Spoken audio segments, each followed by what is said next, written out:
హ్మ్. నమస్తే అండి. Welcome to solid TV. మనతో పాటు అడ్వకేట్ సుబ్బు గారు ఉన్నారు. వాళ్ళతో మాట్లాడే ప్రయత్నం చేద్దాం. నమస్తే అన్న. నమస్కారం అండి. అన్న చెప్పండి, పెంగ్విన్ సెక్యూరిటీ డిపాజిట్ ఇది ఏందసలు? ఎప్పుడు చూసినా మీరు ఏందంటే సోషల్ మీడియాకి తెలియనివి కూడా అట్లాంటి ఫ్రాడ్స్ కూడా మీరు బయట తీసుకొస్తారు. నిజంగా హ్యాట్స్ ఆఫ్ అని చెప్పొచ్చు. సో ఈ కేస్ ఏందసలు? అసలు ఎంతమంది నష్టపోయారు? ఎంతవరకు నష్టపోయారు? అయితే ఇది పెంగ్విన్ సెక్యూరిటీస్ అని చెప్పేసి ఇది సాధారణంగా ఇంట్లో వేసుకునేటటువంటి చిట్టి పాటకు సంబంధించినటువంటి స్కామ్. సో ఇది పెట్టుబడులు పెట్టమని ఆ పెట్టుబడులు ఆహ్వానించింది కాదు. ఏంటంటే సాధారణంగా అందరి ఇళ్లలో వేసుకున్నటువంటి చిన్న చిన్న ఏదైతే పెట్టుబడులకు సంబంధించి అంటే చిట్టి పాట, కిట్టి పార్టీ అంటారో అలాంటి చిన్నగా స్టార్ట్ చేసి వాళ్ళ దగ్గర నుంచి స్కీముల పేరుతో పాంప్లెంట్స్ తయారు చేసి వాళ్ళ దగ్గర ఉన్నటువంటి ఆర్థిక అంటే ఎవరైతే సాదా సీదా మధ్యతరగతి వ్యక్తులు ఉన్నారో వాళ్ళ దగ్గర అంటే డబ్బులు దోచుకోవడానికి పెట్టినటువంటి ఒక బోటకపు స్కీమ్. సో ఈ పెంగ్విన్ సెక్యూరిటీ దీంట్లో వాడేకర్ బాలాజీ కానివ్వండి, అదేవిధంగా చౌదరి స్వాతి గారు కానివ్వండి మెయిన్ కల్ప్రిట్స్. సో వీళ్ళే బాధితుల దగ్గర నుంచి కోట్ల రూపాయలు వసూలు చేసి వాళ్ళ దగ్గర నుంచి బాధితుల దగ్గర నుంచి ఆర్థికపరమైన దోపిడీ చేయడం జరిగింది. ఎంతమంది వరకు ఉండొచ్చు? దాదాపు దీంట్లో 300 మందికి పైన బాధితులు ఉన్నారు. 150 కోట్ల వరకు కూడా డబ్బులు ఫ్రాడ్ జరగడం జరిగింది. ఎటువంటి న్యాయపరమైన చర్యలు తీసుకుపోతున్నారు? ఆల్రెడీ ఈఓడబ్ల్యూలో కేసు ఫైల్ అయింది, అది రన్ అవుతూనే ఉంది. బాధితులు ఎవరైతే నిందితులు ఉన్నారో వాళ్ళు హైకోర్టు ద్వారా బెయిల్ తెచ్చుకోవడం జరిగింది. సో ఇప్పుడు మళ్ళీ వాళ్ళ మీద అంటే ఒత్తిడి తీసుకొచ్చి ప్రభుత్వం ద్వారా వాళ్ళని కఠినంగా శిక్షించి దీని మీద ఈ కేసు కూడా మంగళి కేసులకు త్వరితగతిన అంటే సాల్వ్ అవడానికి ప్రయత్నం చేస్తాం. అసలు న్యాయం జరుగుతుందంటావా కేసు పైన? ఖచ్చితంగా న్యాయం జరగడానికి అవకాశం ఉంది కాబట్టే అడ్వకేట్ సుబ్బు కేసు తీసుకోండి. ఎందుకంటే వాళ్ళ దగ్గర ఆధారాలు ఉన్నాయి. సో వీళ్ళు కాంప్రమైజ్ కానంత వరకు కూడా వీళ్ళు న్యాయంగా నిలబడితే ఖచ్చితంగా కోర్టులో న్యాయం జరుగుతుంది. సో ఏం చెప్పదలుచుకోరన్న? గతంలో మీరు చేసినటువంటి మంగళి కేసు కూడా చాలా అద్భుతంగా మీ టేకప్ చాలా బాగా అనిపించింది. సో వీళ్ళు మిమ్మల్ని సంప్రదించారా, మీరే వాళ్ళు కాంటాక్ట్ అయ్యారా? లేదండి, వాళ్ళే నన్ను ఇది మంగళి కేసు కంటే ముందే వచ్చిన కేసు. సో మంగళి కేసు కంటే ముందు ఇది ఎఫ్ఐఆర్ కేసు. తర్వాత వాళ్ళు ఎవరైతే ఈ మెయిన్ కల్ప్రిట్స్ ఉన్నారో ఈ పెంగ్విన్ సెక్యూరిటీస్ లో వాళ్ళు వీళ్ళని బాధితులను బెదిరించారు. మీరు మీడియా ముందుకు వెళ్ళినా లేదంటే మీడియాలో చెప్పినా సరే, కేసులు పెట్టినా సరే మీకు 1 రూపాయి అయినసరికి వీళ్ళు భయపడి ఆగిపోయారు. దాదాపు 3 సంవత్సరాల వరకు ఓపిక బట్టి వీళ్ళు ఒక్కసారిగా మంగళి కేసు బయటకు రావడంతో ఒక్కసారిగా ఓపిక బ్లాస్ట్ అయిపోయి ఈరోజు మీడియా ముందుకి అన్ని ఆధారాలతో రావడం జరిగింది. తప్పకుండా న్యాయపరమైనటువంటి ఖచ్చితంగా చట్టం ఏదైతే చట్టానికి లోబడి న్యాయపరమైనటువంటి న్యాయ సహాయం అందించి వాళ్ళందరికీ కూడా న్యాయాన్ని అందించడానికి నేను ఎంతవరకు చేయగలను అంతవరకు చేస్తాను.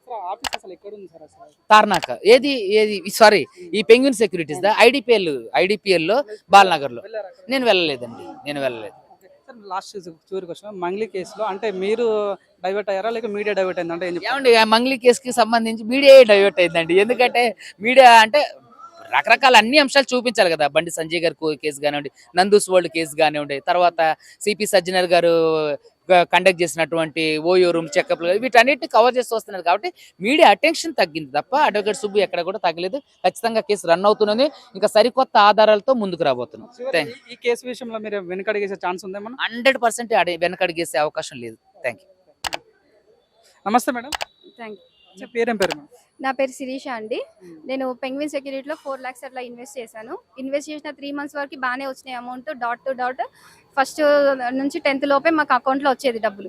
సో దాని తర్వాత 4th month నుంచి మాకు అమౌంట్ మిస్ అవ్వడం వల్ల మేము వెళ్ళి అడిగితే May 30కి అట్లా వాళ్ళు కంపెనీ వైండప్ చేసినారు. బాలాజీ అనే పర్సన్ డబ్బులతో పరారీ అయ్యిందని స్వాతి చెప్పింది. సో అప్పుడు మేము స్వాతిని గట్టిగా నిలదీస్తే మీరు ఏం చేసుకున్నా నా దగ్గర నుంచి 1 రూపీ రాదని చెప్పడం వల్ల మేము నియర్ బై ఉన్న జీడిమెట్ల పోలీస్ స్టేషన్లో వెళ్ళి కంప్లైంట్ చేయడం జరిగింది. ఇమీడియట్గా కంప్లైంట్ కూడా తీసుకొని సిఐ సార్ మనకి ఈఓడబ్ల్యూకి మూవ్ చేసినారు. ఈఓడబ్ల్యూ వాళ్ళు కూడా మాకు ఒరిజినల్ డాక్యుమెంట్స్ పలానా టైంకి తెచ్చి సబ్మిట్ చేయండి అంటే చేసినాం అందరం. చేసిన తర్వాత ఇప్పుడు 1 year అవుతుంది, ఇన్వెస్టిగేషన్ జరుగుతుంది అంటున్నారు కానీ ప్రాపర్ ఇన్వెస్టిగేషన్ జరిగినట్టు మాకు అనిపించలేదు.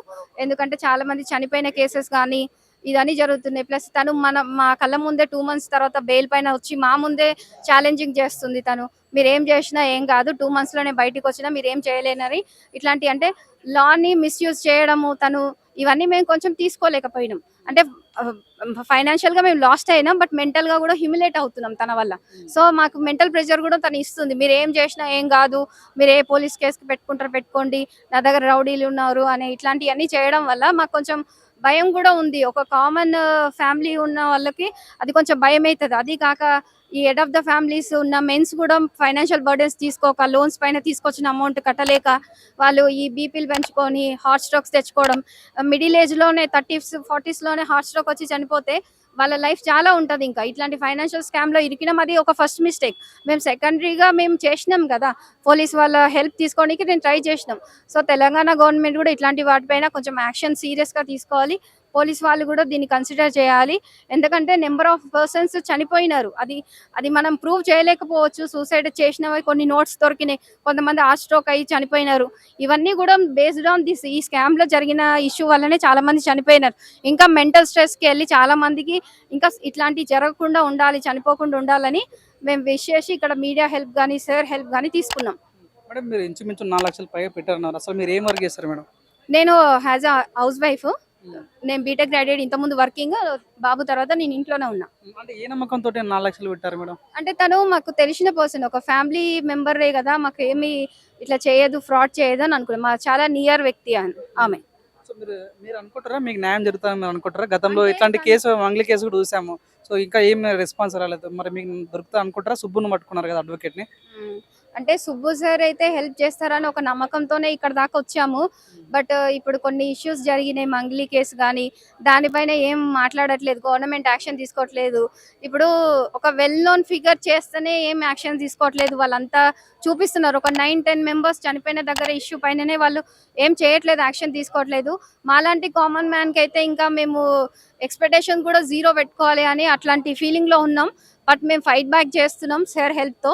చూడాలి, విష్ చేస్తున్నాం తెలంగాణ గవర్నమెంట్ ఏదైనా యాక్షన్ తీసుకుంటుంది, మాకు ఫెయిర్ ఇన్వెస్టిగేషన్ జరుగుతుందని అనుకుంటున్నాం. ఇలాంటి ఫ్రాడ్స్ ప్రజలు రాకుండా ఉండాలంటే ఏం చేయాలంటే ఏం చెప్తారు మేడం మీరు?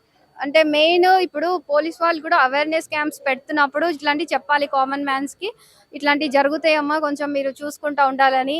లేదంటే మేము ఒకవేళ అప్రోచ్ అయిన పోలీస్ వాళ్ళని ప్రాపర్ గైడెన్స్తోనన్నా మమ్మల్ని పంపించాలి.